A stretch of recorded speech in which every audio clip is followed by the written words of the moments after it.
the government also is to blame, because they say we've left our refineries to really go under, to the extent that we really don't have any refineries standing again. So if we had refineries, even the Benin Republic will be doing Big Brother to them, legally speaking. You see, this refinery argument is the biggest myth of all in the fuel subsidy argument. How is that? Even if we had 20 refineries, all producing petrol and selling it as even 50 naira, that is the more reason why the petrol should go across the border, because they're producing more volumes of it available at a lower price. The whole argument about refineries is almost stupid, because we're trying to make it seem that refineries can be used to justify wrong pricing. If refineries produce more volumes of Nigerian petrol and sell it at a very low price, then our fuel will even go as far as Ivory Coast, even to Kenya. In other words, the government is not willing to fix the refinery. One more thing, I'm saying that even when you fix the refinery, if the price is wrong and you make the petrol cheap, it will still go across the border. Don't get me wrong. My point I'm making is that it's not about whether you refine it yourself or not. In any case, refining margins all over the world are thin. That's why most of the oil majors have left refining. That you refine it locally means that you import less. But if Nigeria is producing 2.5 billion barrels of oil a day, and even if you now refine 1 billion locally and sell at the wrong price, it goes across the border. But if your citizens are okay and doing well, and you as a nation is doing well, what's your business if it goes across the border? Then you make the little money you can make. Let me explain. 2.5 billion barrels, let's assume we produce so much oil. If we consume 0.5 billion refined locally, and half of it goes across the border, and the price is very low, eventually the demand keeps growing because it's going to more and more countries. I have taken fuel before from Nigeria to Ghana. In those days, I used to drive to Ghana. You know how? Because fuel was expensive across the border, so you buy enough in jerry cans, fill your car, so that throughout your stay in Ghana, you drive on Nigerian fuel. The point I'm making is that refineries, even if they're working, don't solve the problem, because if you have wrong pricing, the product will still go across the border. Who in Yobe is so stupid to get petrol at 65 naira when they can cross the border? Do we even have borders in Nigeria? Have you wandered around all those states? Nigeria has about 16 states that have land borders with Benin, with Cameroon, everybody. Some of those states, when you get there, you have to ask when you're walking on the ground, am I in Nigeria now or am I in Chad?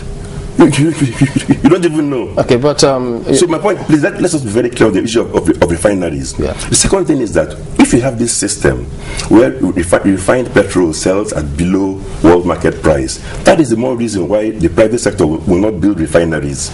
So we are therefore dependent indefinitely on NNPC to be the only one to own refineries.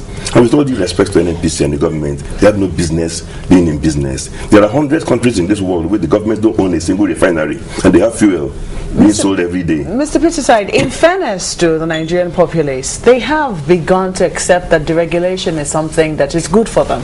I mean, we had a critic here, an analyst yesterday, and I asked him point blank, do you support deregulation of the oil downstream sector? And he said only an idiot wouldn't. It's just a matter of about first things first. A host of people feel that the federal government hasn't put in place the framework which it needs to put in place. It hasn't shown that it is indeed interested in fighting the corruption, which is so claims that we should fight. These are the things that people think that should come first. Show us that you two are sacrificing. For instance, how come to date we still do not know how much a senator earns? How come to date we don't know how much members of the national, the executive council, the federal executive council earn? These are the things that people are saying, tell us first. Show us that you're making sacrifices before you actually begin to ask us to make sacrifices. I'm the first person that told you that you should drag David Mark into this studio and ask him to tell us how they sacrifice. That is very true. Listen, when you go to a doctor, typically, perhaps you're a young lady, so you don't have many ailments. If you're my age, you have many ailments. You may have a headache, you may have stomach pain and everything. When you go to a doctor, which ailment do you tell him first? Is it the biggest one, or you tell him the minor one first? The point I mean that the single biggest area of corruption and wastage in Nigeria is 1.3 trillion of money that belongs to the poor in Bayelsa, Jigawa, Yobe, being consumed by the rich in Lagos and neighboring countries. Which a host of people say is arguable in the sense that we did not even, by the time we actually look at the matter, the Senate was looking at the matter, maybe we did not even have to spend that much. Maybe we only needed about half, or maybe even way less, because people are saying, how come it went from 240 billion naira a year ago or 2 years ago to 1.3 trillion? Let me give you the answer to your question. The wider the disparity between your price of petrol in Nigeria and neighboring countries, the more of it goes outside your country. So as the disparity got wider and wider, now it was as wide as 65 naira versus 170. So more of it goes across the border. Is that the fault of Lagosians? It is the fault. It is the fault of a system that tries to deceive itself that you can police borders that you cannot police. Our land borders are just too vast to police. In any case, should our security agents be wasting their time chasing people carrying jerry cans of petrol across the border, or should they face Boko Haram? Right now, nobody is carrying fuel again because you stand to gain nothing. So let them now focus on Boko Haram and more serious things than chasing some little timers, taking kerosene across the border. With respect to the budget, which one do you think we're operating now?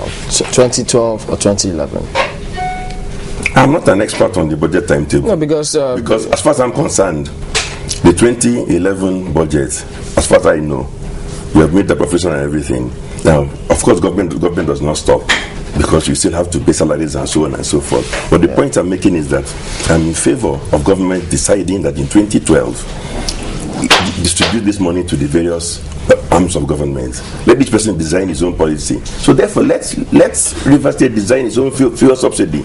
Give vouchers to my parents. Yeah, but to buy fuel. I know we're going to the newsroom, but when we come back, there are a couple of other issues that Chamberlain he should actually address. Ask me any issue. Yes, if you talk about you mentioned the EFCC, and we know about almost all the cases with the EFCC concerning governors, concerning local government chairmen. Let's talk about EFCC judiciary that got you nothing. Still want these money to go back to these people to manage. I want the money taken away from them and given to the governments and to the LGS to manage.